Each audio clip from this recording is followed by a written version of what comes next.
D'habitude, Gaïa ne regarde pas les robots. Elle ne les aime pas. Ces machines qui, avec le temps, ont pris la forme des êtres humains, maintenant travaillent, écoutent, parlent, accompagnent, conduisent, apprennent, s'occupent des enfants, enfin bon. Elle trouve qu'ils prennent trop de place. Parfois, il lui arrive même d'imaginer un monde où il n'existe pas. Mais elle sait que c'est une connerie. Enfin, avant ça existait. Un monde sans robots, mais maintenant ils sont partout. Depuis longtemps. Pourtant, cette fois-ci, c'est différent. Alors qu'elle marche dans la rue, occupée à parler sur son portable, elle remarque ce visage, encore loin. Elle s'arrête et le fixe quelques secondes. Un long regard. Lui ne bouge pas. Elle semble bouleversée. Attends, je te rappelle. Elle raccroche. Elle s'approche un peu. C'est bizarre, pense-t-elle. Ce visage lui dit vraiment quelque chose. Bonjour Gaïa. Vous allez bien? Cela fait longtemps que l'on ne se voyait pas. On se connaît? Oui. Ah bon? Et puis le robot lui dit qu'ils se connaissent depuis longtemps. Mais elle ne se souvient pas.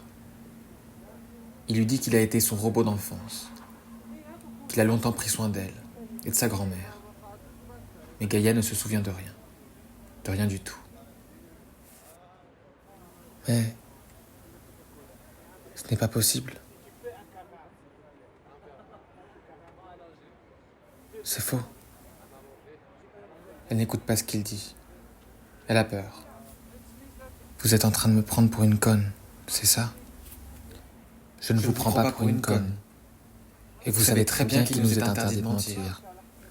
Gaïa sait que ce n'est pas complètement vrai. Que les robots, parfois, sous certaines circonstances, ont le droit de mentir. Mais ça n'a plus d'importance. Elle est convaincue qu'elle le connaît bien, qu'elle l'a aimé. Elle se sent mal. Son ventre fait des bruits, et elle ne peut s'empêcher d'essayer de fuir.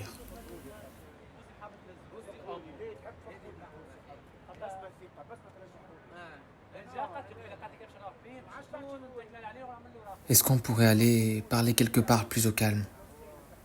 S'il vous plaît. Non, désolé. J'attends Lisa. Lisa, c'est la petite fille dont il prend soin maintenant. Il y a quelques années, elle a arrêté de parler. Elle ne mangeait presque plus. Alors pour l'aider, ses parents ont décidé d'acheter un robot. Un vieux robot d'occasion. Lisa va beaucoup mieux depuis qu'il est là.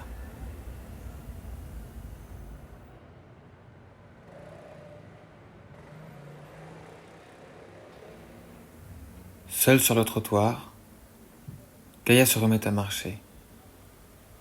Comme si de rien n'était. Mais au fond, elle aurait voulu demander au robot de lui parler de son passé, de le lui dessiner.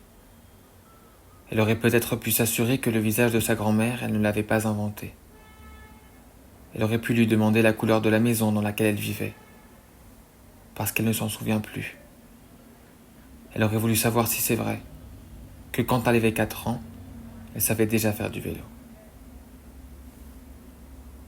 Elle aurait voulu savoir beaucoup de choses.